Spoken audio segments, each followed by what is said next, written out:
So the CDC has unexpectedly released new guidance to the cruise lines that may allow cruising to resume here in the United States as early as this July. Hey everyone, Chris here with High Seas Cruising, and welcome to today's video. Before we get started today, I would ask you to please hit that subscribe button. It does help our channel to grow. It is free to do so, and it does allow us to continue bringing you cruising content. So in a letter from the CDC to the cruise lines last night, we finally have some updated guidance for the framework for conditional sailing. Following several meetings between the cruise lines and the CDC, several clarifications and alterations were made that could allow the cruising to begin as early as this July. In a statement made by the CDC, they did acknowledge that cruising will never be a zero-risk activity and that the goal of the conditional sail orders phased approach is to resume passenger operations in a way that mitigates the risk of COVID-19 transmission on board cruise ships and across port communities.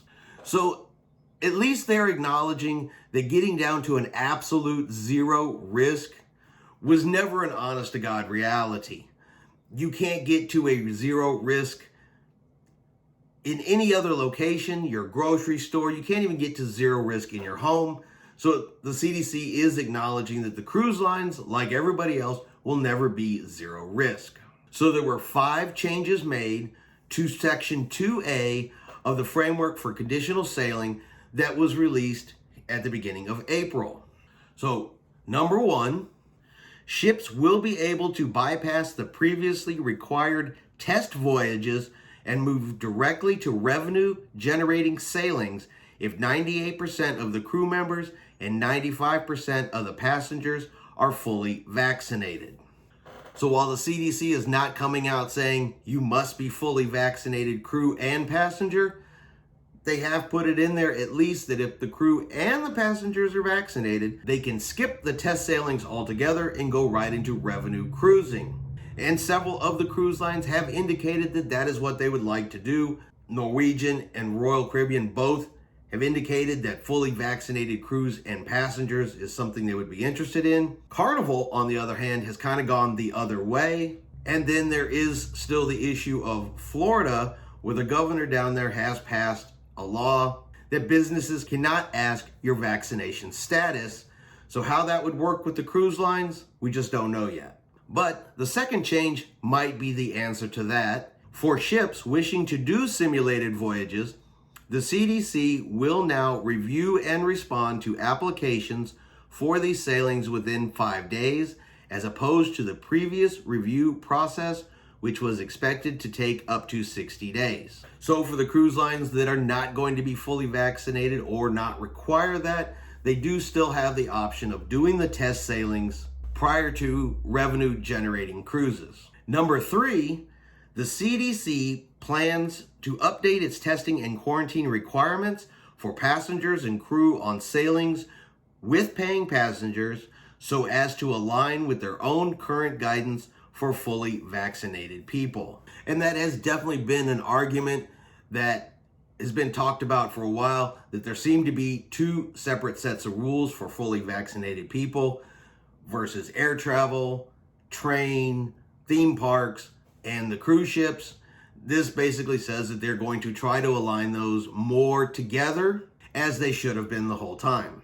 Number 4, whereas it was previously stipulated that cruise ship operators would need to hammer out agreements with each and every port they intended to visit, the new guidance will allow them to make multi-port agreements with the stipulation that all involved ports agree. That one's pretty self-explanatory. They originally had to go to their departure port, have an agreement, any ports that they were going to visit have an agreement prior to being able to sail. Now they can have one agreement and everybody can sign one single agreement. So that does reduce the amount of agreements they have to have, the paperwork they have to have, and the hoops they have to jump through.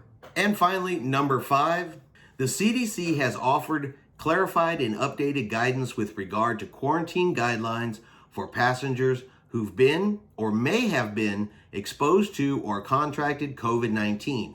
The cited example says local passengers may be allowed to drive home, while passengers who have traveled to a cruise port may quarantine in a hotel. So that just provides clarification. So for an example, if I'm sailing out of Galveston, I would be considered local.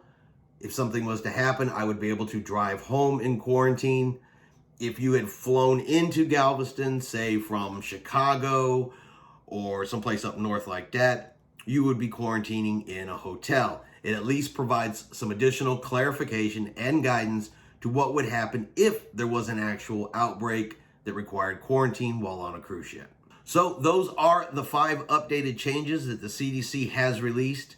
Now, this is not a guarantee in any way that cruise ships will actually begin sailing by July. But this new guidance does get us one step closer than we were yesterday. But it's still going to take a combined effort between the cruise lines and the CDC to make this happen.